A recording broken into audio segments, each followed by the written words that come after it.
Jason Chan from the Netflix engineering team. Jason's a cloud security architect, has been in the security industry for a number of years, and is going to tell us some great things about working at large scale. Thank you, sir. Hey, everybody. Thanks for coming in. Thank you. Thanks, everybody, for coming in. There's a lot of really good sessions, so the fact that you came in and wanted to hear a little bit of my chatter is very much appreciated. What I'm going to do is a little bit of a kind of a case study. If you were at Zane's talk or maybe the Twitter guy's talk yesterday, it'd be kind of in that vein of, I spent many years as a consultant, and one of the things as a security consultant, then customers would always want to know, like, they're always happy to get guidance and recommendations, but they would always ask, well, what are other people doing? What are our competitors doing? So that's kind of what this is in the spirit of, kind of information sharing. So Netflix, if you haven't heard of this or if you're not aware, it's basically a video subscription service. We started out in the late 90s doing DVD by mail, where you just go to the website and choose a DVD. We'd send it to you, keep it as long as you want. And then a few years ago, we went to streaming video, which is the same experience, except you just hit play and we stream it over to your device, to your TV. So this is me. I'm the cloud security architect. What I do there is I manage a small team, and we're responsible for application security, product security response, infrastructure ops, basically anything that's running in our cloud environment, which is basically anything on the website, anything you would interact with as a Netflix user.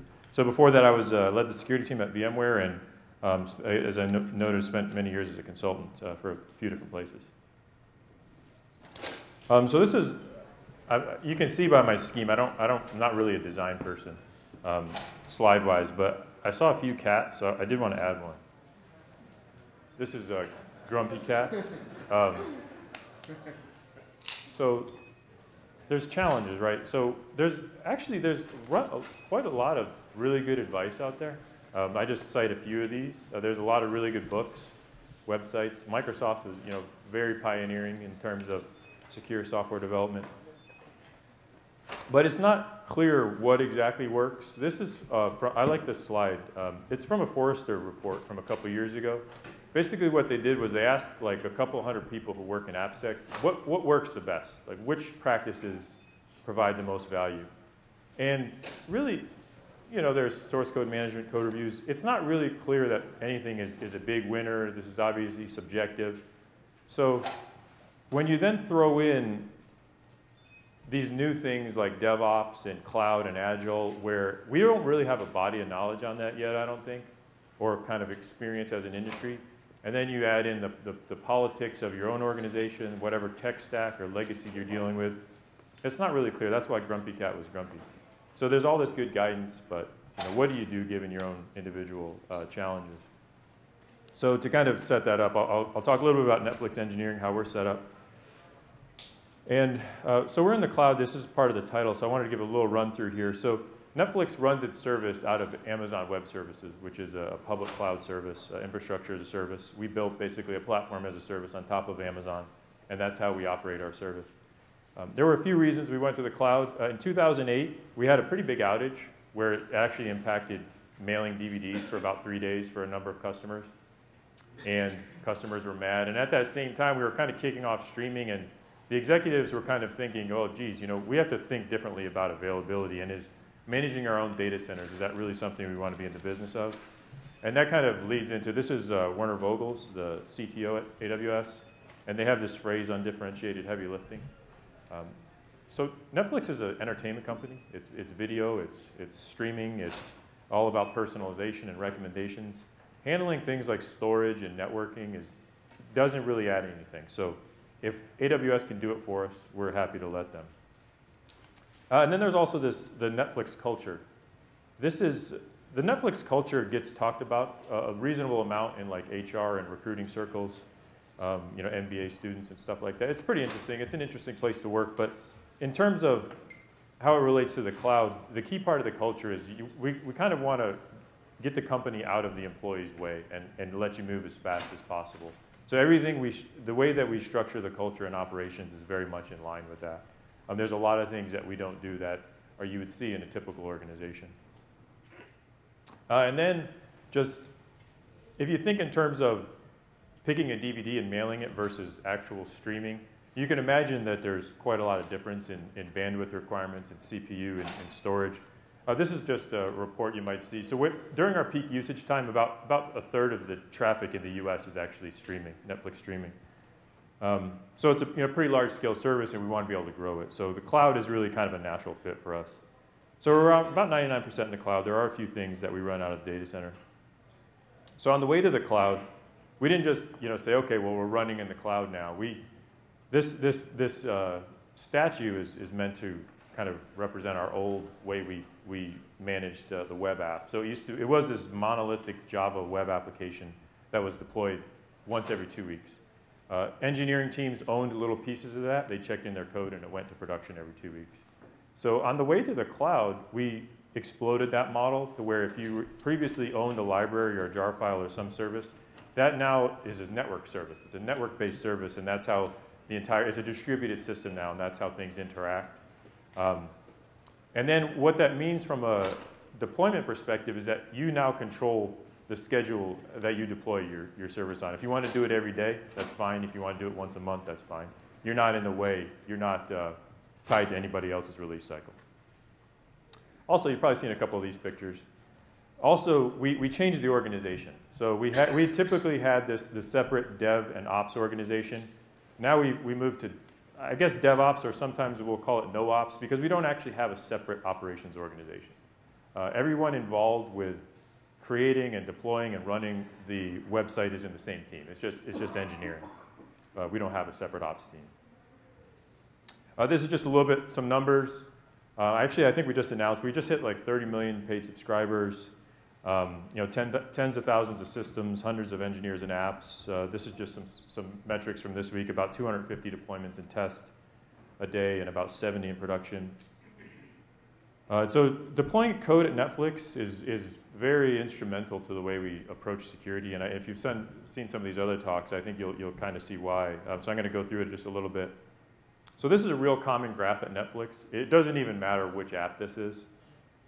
And you could probably surmise this if you're familiar. So there's a lot of people who watch movies and TV at prime time when they're off of work. It's 8 o'clock at night. There's not as many people that watch TV at 3 a.m. And then you can actually even see the day differences, Saturday and Sunday in the middle, where it kind of bumps up in the afternoon because you got kids at home. You just multiply this, and the old way was, if you have this kind of usage curve, you paid and you provisioned for what that peak was year round. If you multiply this across the dozens of different apps that actually comprise the Netflix, you can see why, well, hey, the nature of the cloud is actually really, really interesting in being able to scale up and down. So that's really our solution to that, is load-based auto-scaling.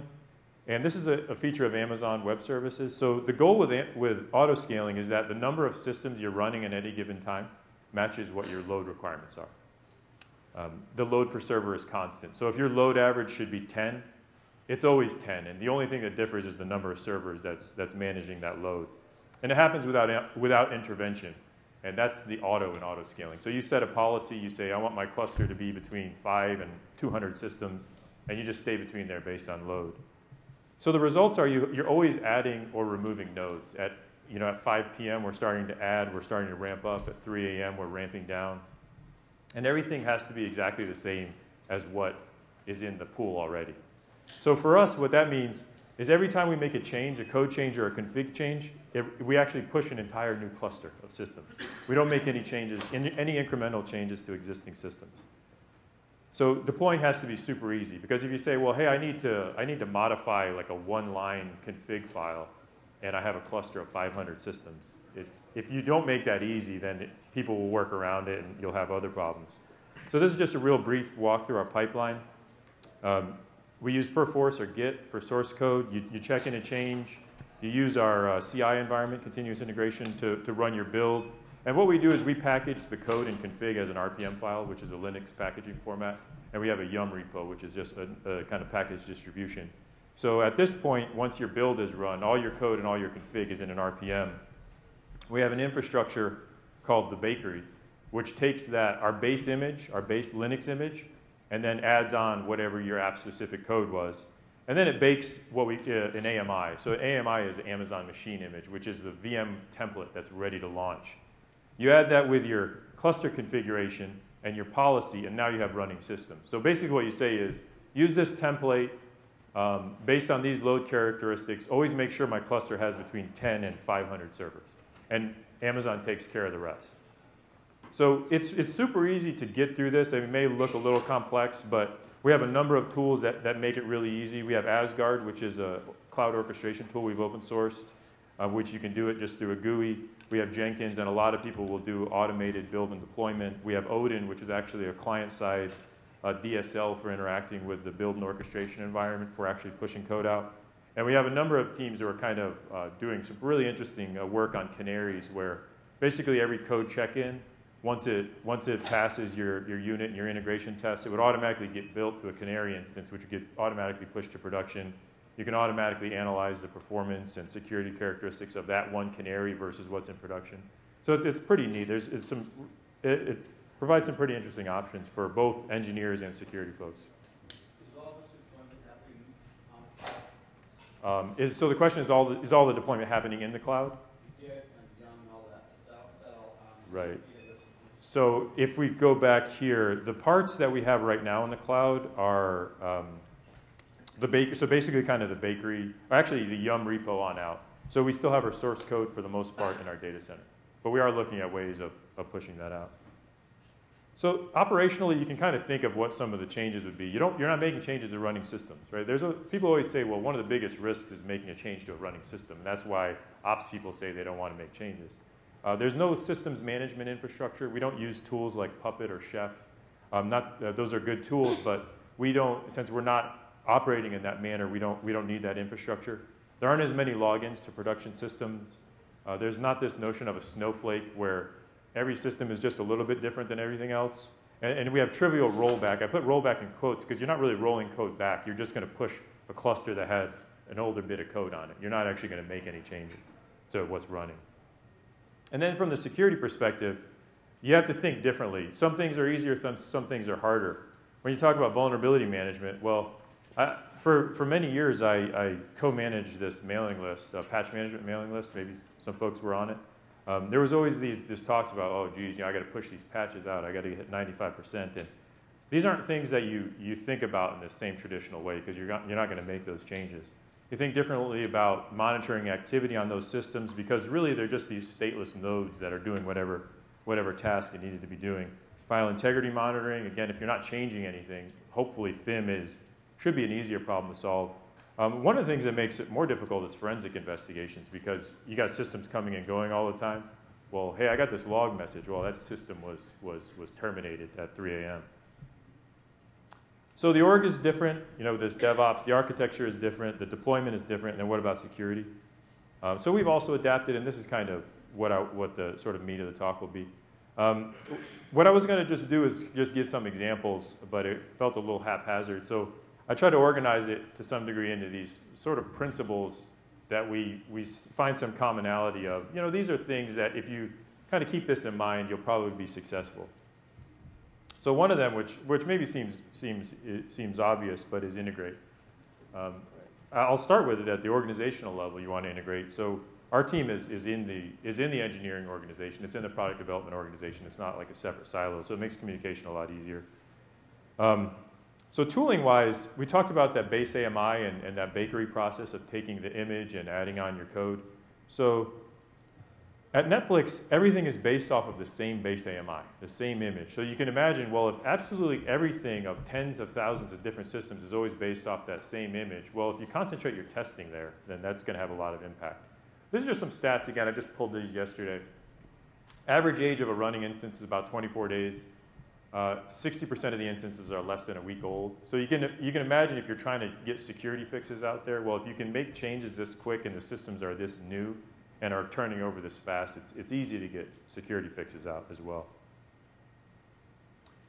What we do for testing of the base AMI is, the base AMI is managed just like any other package, any other application in Perforce and Jenkins. What we do as a security team is we watch the source code directory where all the config files for the base AMI are, and we just kick off changes we kick off our testing when it changes. We just launch an instance of the AMI and do some vulnerability scanning and other checks. And this is just a screenshot from Jenkins. you just monitor another project. This is the project that our base AMI runs under. So whenever it changes, we kick off testing. This is just an example of a report. So we're not worried about, so it's a different team that manages that base AMI, but we don't have to have meetings or talk about when things are changing. We just watch their job. When they make changes, we take a look. Is there anything we need to worry about? I mean, they create release notes and things like that, so we can dive in if we need to, but this provides a nice way of an automated, just quick check. And that's related also to security packaging. So all of our security tools use the same tool chain as the rest of the engineering team. We store all our config, all our tools in Perforce or Git. We use Jenkins to build all the packages. This is an example from a spec file, an RPM spec file. The RPM spec file just basically defines how an RPM will be generated. This is from one of our web servers. It's a requires line.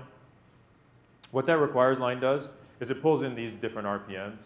So when we want a team to add one of our security tools or something that we do, we just say, well, just add this to your requires line. They add one, one line in, and they automatically get integrated. They automatically load the host hardening package, which is just implemented as an RPM file, our web app firewall agent, OSEC, which is like a host-based IDS agent, Cloud Passage, which is a config assessment and firewalling tool that we've been using. So it's real easy for them to load these on their servers and test and prod. It's quite simple. We do the same kind of thing with static analysis in terms of integration. We make it self-service through the build environment using find bugs and PMD. We're starting to look at some commercial solutions that are a little more security focused. And we use a Jenkins plugin just to display graphs and allow you to kind of drill through the results. And this is just a screenshot of that. So you would have find bugs run whenever there's a check-in or whenever there's a build, and it would give you a sense. You can tie in all kinds of alerting to this kind of thing. The next thing is integration with, I don't know if this is a common acronym or if somebody made it up. It's monitoring, alerting, and notification. And it's important because I was actually in a good talk this morning. Josh and Dan did the symbiotic security talk, and they're kind of this notion of tools that create output and get consumed by other things. And so being able to integrate is really important. That's really important when you're talking about security monitoring and alerting and notification. So there's all these different systems involved, some of them commercial, many of them that we've created ourselves. But what we know is that the standardization is important. So we have this system called the Central Alerting Gateway. This is software we built in-house. And it's one single place that you can generate alerts from. So if you have an IDS system needs to generate an alert, if you have a web app firewall that needs to generate an alert, whatever it is, just send it to CAG, which is the short name for it, and it will generate the alert for you. It's tied into our PagerDuty notification system so that you can automatically handle escalation policies. It's real simple to use, Python, Java, JSON post. It also allows for stateful alerting and some response, which is actually kind of cool. Stateful alerting in that you can have multiple events that are correlated with the same thing, and then response in terms of, hey, if I see this kind of event, we'll kick off a TCP dump or terminate an instance or reboot an instance. You can have that kind of control. And really, when we're looking at commercial tools or where we're looking to build something, it's basically a prerequisite that we're going to plug into this infrastructure because that's what we have available and that's what we're going to use. This is just an example, a code example, real simple Python. You basically you import the module, and then it's super simple to generate an alert. And again, that first thing in quotes, the first parameter, test cluster, that's tied into PagerDuty. So it's going to see, well, who owns test cluster? Which distribution list? What's their escalation policy for a normal alert? Should we page them? Should we send an SMS? Should we email? Should we just log it somewhere else? Related to that, kind of the other side of things is a tool we have called Kronos, which is a timeline system, which is really, really useful. It's both an API and a UI. And it lets you track config changes and deployments. So if I make a deployment, I'll just write an event into Kronos. So now I now have an event in there. And again, anything that we have security tool-wise, when we're making changes, we're going to write into Kronos. So examples, what IP addresses have been blacklisted by your WAF in the last couple of weeks? Oh, it's a simple API query. This is a little bit of the query language. Which security groups have changed today? Security groups are the Amazon notion of hypervisor firewall. So we make sure we write everything in here, and we can easily query it out. And this is for not necessarily alert type things. That's really what the central alerting gateway for. But this is just for interesting events that may be of interest. This is how I got the stats around the deployments per day, those kinds of things, because our orchestration tools, whenever you do a deployment, it writes an event into Chronos so that we know something changed. The next principle, past integration, is really about making the right way easy and secure. I was in the keynote actually this morning where I think it was Michael Howard was talking about crypto and how this is just historically something that's difficult to do and hard for developers to understand. And it's true, it's not something that you should do yourself. So but it turns out when you have a really large web system or distributed system, there's all kinds of uses for cryptography, not just data encryption, but encrypt, decrypt of cookies, signing URLs, data, messages. There's really all kinds of uses for it, and you want your developers to be able to use it properly. So what we did, we created a system called Cryptex, and it's kind of like a multi-layer crypto system. It has a basis in HSM, a hardware security module where we store keys, and we also have a scale-out layer. And it's real easy for developers to use. This is just a little code snippet of encrypt, decrypt. And I think probably the biggest benefit is that all the key management is handled transparently, but you don't have to worry about hard coding keys and that kind of thing. We have a pretty simple, I guess, key sensitivity regime where we say if it's a real high sensitivity key, it never leaves hardware. If it's medium, it can go out to our proxy layer. If it's low sensitivity key, we actually can deliver it to an instance and it can do local processing. And the way you make that decision is based on how sensitive is the data, what's the performance characteristics you need, and everything we have access controlled and auditable as well.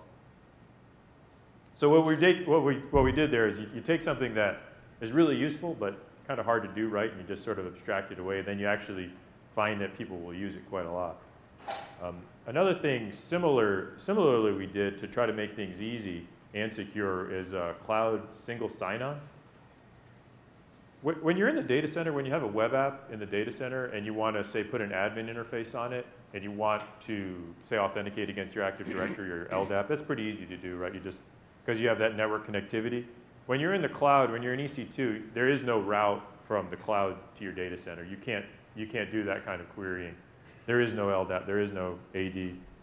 What we did was we leveraged one login, which is a SaaS SSO, there's a lot of acronyms in there, tool that our IT guys put together to handle things like access to Workday, which is our HR system, and Box, these kinds of SaaS apps. It's one of these things that allows you to use your enterprise credentials. So we just said, well, there's nobody's saying that we can only use those for external SaaS. So we built a real simple filter. We're primarily a Linux, Java, Tomcat type shop. So we just built a real simple filter that integrates with our platform web server to make it relatively trivial. This is just a copy from our web page of, hey, if you add this package, well then now you have SSO on your app. Yeah, I mean obviously there's a little bit more to that, but it's really quite simple to do. This is, I don't know who came up with this. Was this Ronald Reagan or probably somebody earlier than that? Trust but verify. So I mentioned that the culture, the Netflix culture. Our culture, it doesn't really support the idea of a security team that is like the Dr. No, the Hammer, this command and control, centralized. That's not a way, an operating model that would be supported or successful. It's just for any number of reasons, but just culturally, it's just not possible to have. We don't do things like change review boards. We don't have architectural review boards. That's just it's not really part of the way we operate. So because of that, there is some trust involved, but then we also have this verification piece. And I guess our centerpiece of this is a security monkey. And I think it was mentioned some yesterday. We have this suite of tools that we call it largely the simian army. So we have the chaos monkey, which will just go through and blast, just kill instances, and just make sure your app can survive it. We have latency monkey, janitor monkey, conformity monkey. When you don't have an architectural review board, and you're not strongly enforcing these things at a certain place, What you have to do is make sure your tooling really supports the inspection of those architectural practices, and that's what these tools do. And SecurityMonkey just handles the security side of that. One of the interesting things about the cloud and cloud APIs is that they make the verification and analysis of a particular configuration really, really straightforward.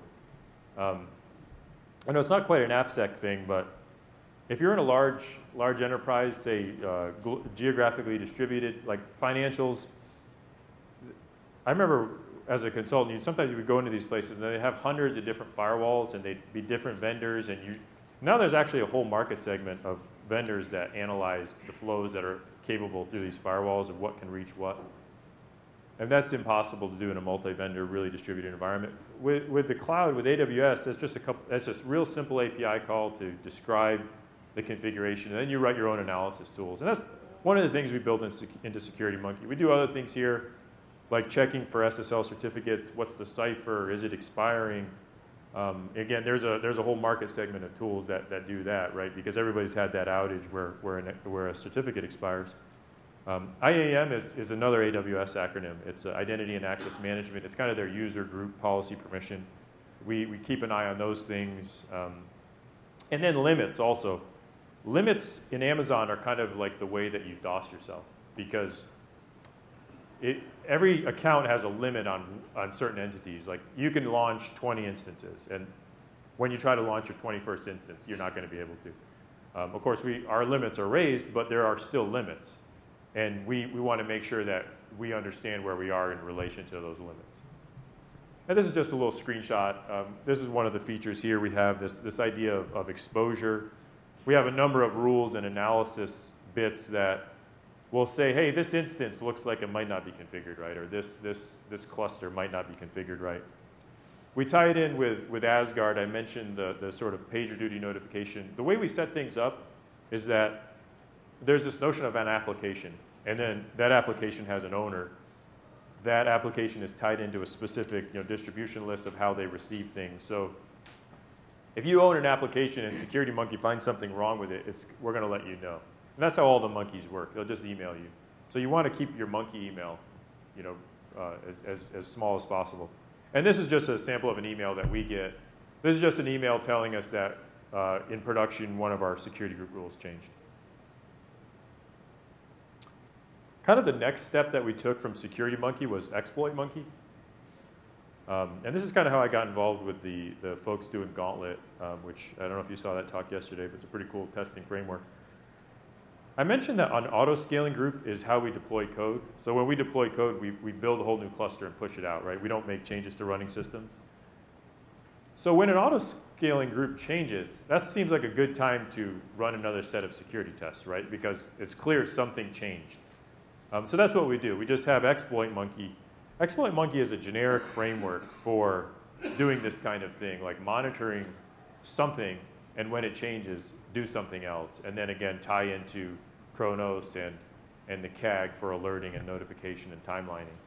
And this is just a sample email. Hey, I noticed this ASG changed from this version to that version. Now I'm starting a vulnerability scan from this IP address. And it's important that we know which IP address it's starting from, because it's a cloud instance. So we know what it looks like in the logs, our web app firewall.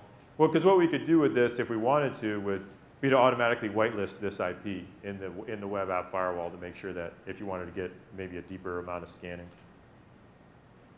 And then similar to this is the ELB checker, which is the little bit of kind of testing I talked about yesterday during the Gauntlet talk.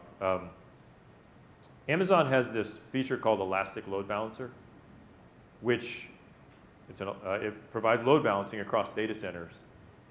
But what many people don't know is that if you put your app behind an ELB, it's now facing the public. Anybody on the internet can reach it. Doesn't matter what the security group looks like on your instance.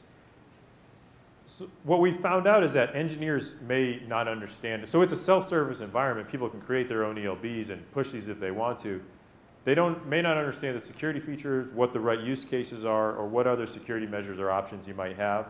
So we've had cases where somebody has attached what should have been a private or like a back-end app to an ELB, and oops, it's public now. So what we did with Gauntlet was, well, you know, we have hundreds of different ELBs, hundreds of different clusters. Let's use Gauntlet to try to wrap around this testing. What we do is through our CI environment, we launch an instance with Gauntlet loaded, and it has basically the master list of ELBs. It knows about all the ELBs we should have and how should they respond to arbitrary internet traffic. But right before we do the testing, we pull a new list, right? Because things are changing all the time. And we create separate attack files. These are just simple kind of, attack files are just sort of plain text that tell you how the thing executes. What this test does is just uses the curl feature of Gauntlet, and just to do a real simple test. If I curl this URL, what status code do I get back? Do I get a 200, a 301, a 403, a 401? And then the idea is that we know what the response should be. If it's different from that, that causes a failure and causes some action. So we execute the attacks. Anything new, any new ELB or change config would automatically fail because we didn't know about it.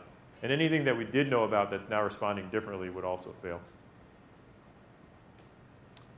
And then this is the last kind of principle I want to talk about. And this is really very closely tied with the cloud, is this idea of self-service. This is one of the key cloud characteristics, is that we want to actually have developers do their own thing, right? It's part of the culture, but with exceptions.